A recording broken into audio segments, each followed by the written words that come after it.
de variável. Isso aqui é o limite com U tendendo a zero de quem? De G de U. Por quê? Porque sendo U igual a x menos P, com x tendendo a P, U tende a zero. Entendido? Assim como tem essa mudança aqui, ó. Mudança que será usada mais à frente, quando a gente estiver tratando com derivada. Limite de G de x menos G de P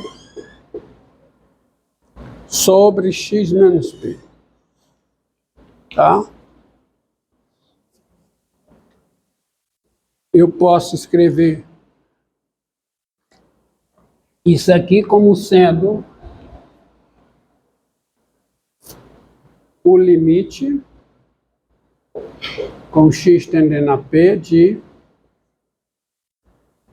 O G de x eu posso escrever como sendo G de P mais x menos P. Todos concordam? Tá certo?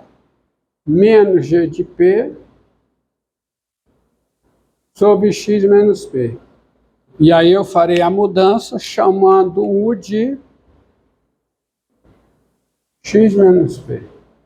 Isso aqui fica igual a quê? Ao limite. Com x tendendo a P, o U tende a quê? A zero. E aí fica o quê? G de... Não. G de P mais U menos o quê? G de P sobre U. A mudança que será usada, tá? Mais para frente. Entendeu? Quer dizer, o limite dessa expressão com x tendendo a P é o limite dessa. Por quê? Porque com x tendendo a P, de fato, o U tende a zero. Além de ter limite zero, tende a zero. Observem isso aqui que eu coloquei. O fato do limite de f de x com x tendendo a P ser L, não garante que com x tendendo a P, f de x tende a L. Ou seja, não garante que f de x tende a L com, correção, com x tendendo a P. Tá certo? Não garante isso. Tá bom? Tá bom? Bem, então, em vez de demonstrar essas proposições, eu farei o seguinte, tá? Eu vou colocar... Então, lembrem dessa proposição aqui que garante a... Vou apagar aqui.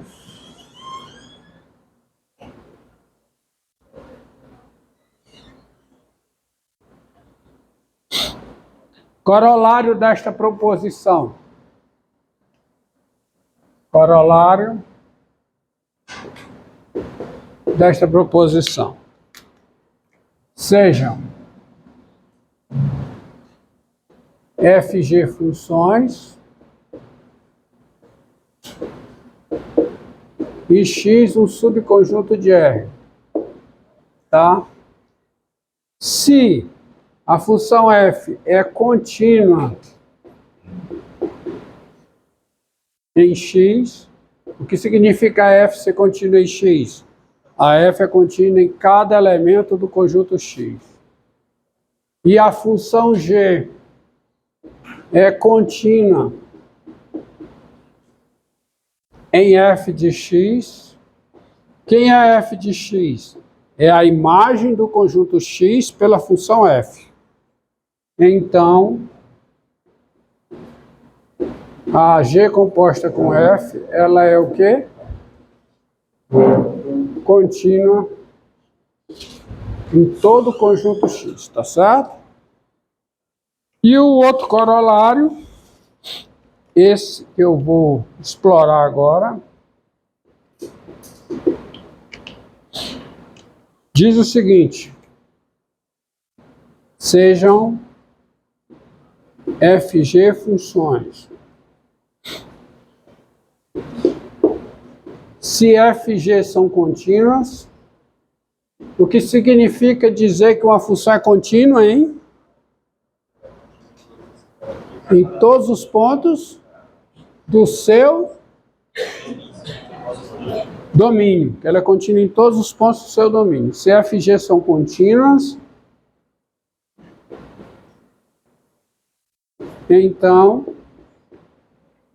G composta com F é contínua, ou seja, ela é contínua em todos os pontos do seu domínio. Também. Demonstração simples, está nas notas. É com isso, com esta proposição, além das proposições da aula passada, que você garante, por exemplo, e você argumenta para provar a continuidade dessa função. Ó. Você pega essa função aqui, ó, f de x igual a raiz cúbica de x2 menos 3x mais 1 sobre x4 menos x2 mais 3. Pega essa função aqui. Vê se tem um pincel melhor.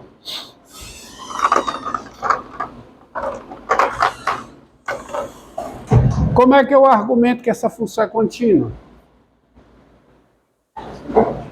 Por que ela é contínua? Não, eu não estou pedindo a definição de ser contínua. Eu estou dizendo o seguinte, como é que você afirma que essa função é contínua?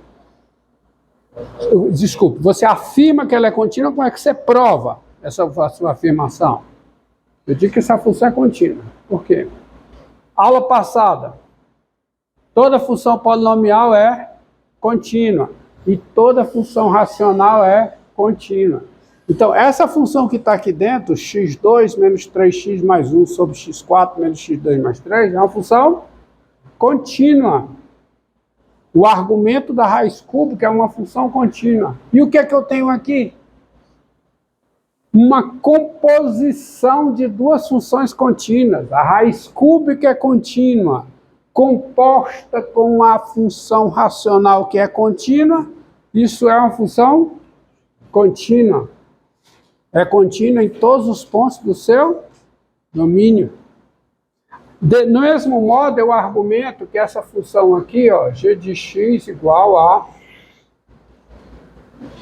raiz quadrada de x mais x2 menos 1 sobre raiz quadrada de 1 mais x2 sobre a raiz quinta sobre raiz cúbica de x3 mais x2 mais 1. Por que essa função é contínua? Soma de funções contínuas é uma função contínua. Olhe para cá para dentro. Isso aqui é um polinômio, é uma função contínua. Só que isso aqui é o quociente de funções contínuas, porque aqui eu tenho a composição de funções contínuas. É uma função contínua. Esse denominador aqui é uma composição de duas funções contínuas. A raiz quadrada, que é contínua, composta com uma função polinomial. Tá? Então, esse denominador é contínuo, isso aqui é contínuo, quociente de funções contínuas, contínua, somado com a função que é contínua. Aí, uma composição de duas funções contínuas são contínuas. Aqui embaixo, composição de funções contínuas, contínua. Aí, no total, no macro, quociente de funções contínuas, são contínuas. Eis a razão, eis o porquê das proposições. Soma de funções contínuas é contínua, produto de um escalar por uma função contínua é contínuo, produto de funções contínuas é função contínua, quociente de funções contínuas é função contínua, e agora, composição de funções contínuas é uma função também contínua. A função constante. A constante, é a constante. Mas aí cai porque você demonstra isso primeiro, tá? Na sequência de demonstrações, você demonstra que um escalar vezes uma função contínua, uma constante vezes uma função contínua, é uma função contínua. Tá? Tá aí. Então, moral da história. Qualquer função obtida de um conjunto de funções contínuas através das operações com funções. Que operações? Adição de funções, multiplicação de função por escalar, produto de funções e quociente de funções, e mais a composição de funções. Essa função é contínua. Toda função que se obtém de outras funções através das operações com funções, toda função que se obtém de funções contínuas através de operações com funções é uma função contínua. Tá certo? Fique bem claro. Entendido?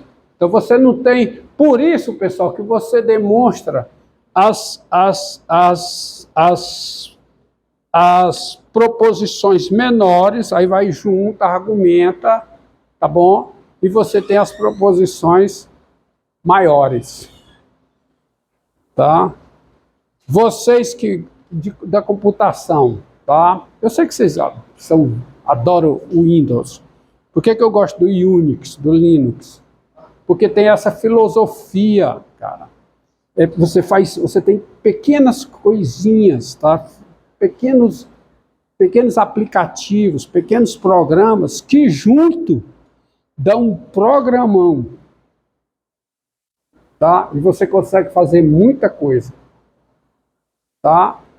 Lembra muito a filosofia do Unix e do Linux, tá? Então vamos lá. Feita a propaganda, né? Mas não estou ganhando nada por isso.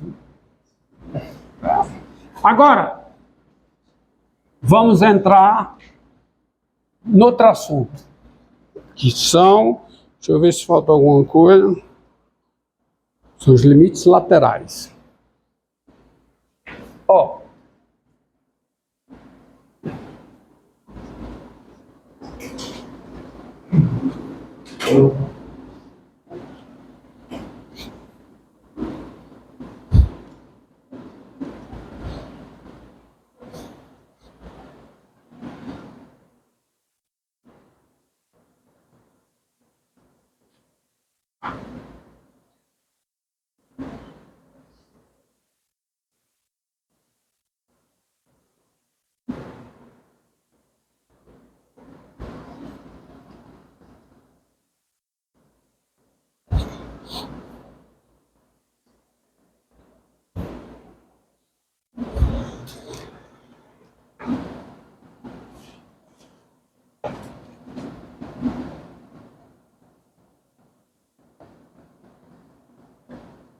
definição.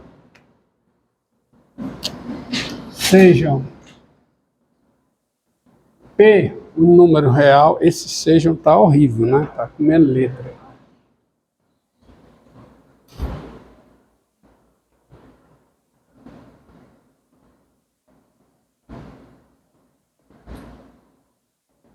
Real e X o subconjunto de R. Tá? Tá na hora de troca.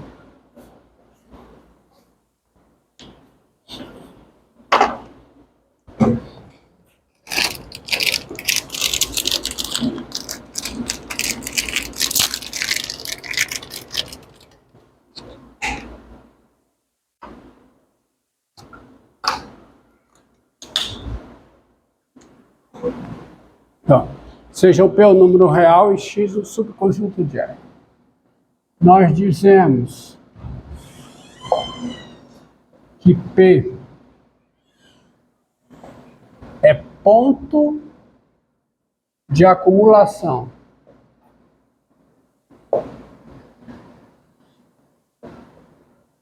de X pela direita quando eu posso me aproximar de P usando elementos do conjunto X pela direita. Tá? Ou seja, quando o conjunto X intersecção com o intervalo P mais delta, intervalo aberto, isso é diferente do vazio, qualquer que seja o X, qualquer que seja delta positivo. Ou seja, quando em qualquer vizinhança aberta e estrita de P pela direita, que isso aqui é o que nós conhecemos como vizinhança aberta e estrita de P à direita. Quando em qualquer vizinhança aberta e estrita de P pela direita houver um elemento do conjunto X. Porque veja,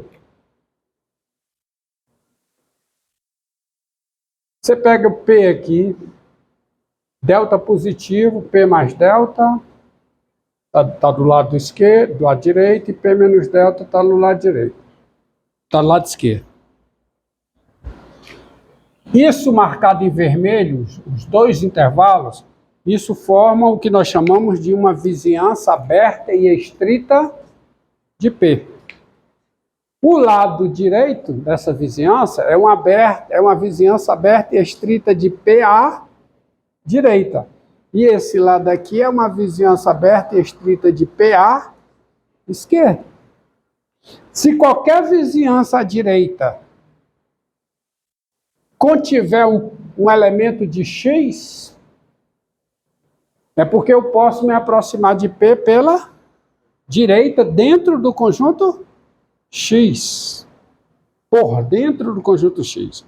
Se qualquer vizinhança aqui desse tamanho, pela esquerda, houver nela um elemento de X, é porque eu posso me aproximar de P pela esquerda dentro do conjunto X. Veja se vocês entendem aqui. Vou colocar um intervalo aqui, colocar esse intervalo. Intervalo 4 fechado, 7 aberto. Esse é o meu conjunto X.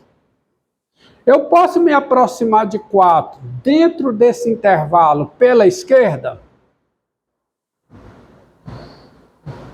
Posso. Olha a pergunta. Eu posso me aproximar de 4 dentro desse intervalo pela esquerda? Eu posso tender a 4 pela esquerda dentro desse intervalo? Eu posso? Não, claro que não. Há elementos desse intervalo à esquerda de 4? Mas eu posso me aproximar de 4, eu posso tender a 4 pela direita dentro desse conjunto. Então, o 4 é um ponto de acumulação pela direita desse conjunto e não é ponto de acumulação pela esquerda. Vamos olhar o 7. Eu posso tender a 7 dentro desse conjunto pela direita?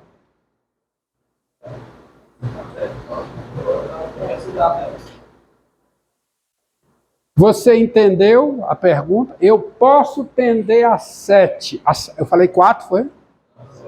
7. Então, falei correto. Eu posso tender a 7 dentro desse conjunto, por dentro desse conjunto, pela direita? Não. Mas eu posso tender a 7 dentro desse conjunto pela esquerda. Eu posso fazer x tender a 7, x dentro desse conjunto pela esquerda, mas não posso fazer pela direita. Então, 7 é ponto de acumulação pela direita? É? Não.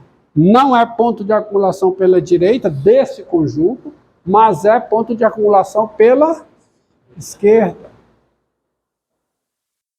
Então, eu posso mencionar dois tipos de limite, que são o seguinte limite, ó.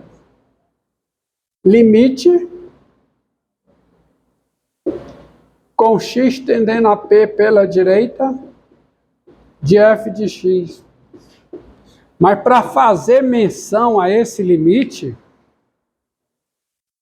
eu tenho de poder me aproximar de x, eu tenho de poder me aproximar de P pela direita, calculando f de x, isto é, com x dentro do domínio da f. Então, para mencionar um limite desse tipo, o x precisa ser ponto de acumulação do domínio da f pela direita. Tá certo? Então, só uma questão de notação, quando eu escrevo O que é x' O que é? Alguém até perguntou. O que é um conjunto x? O que é o linha? O que é o linha?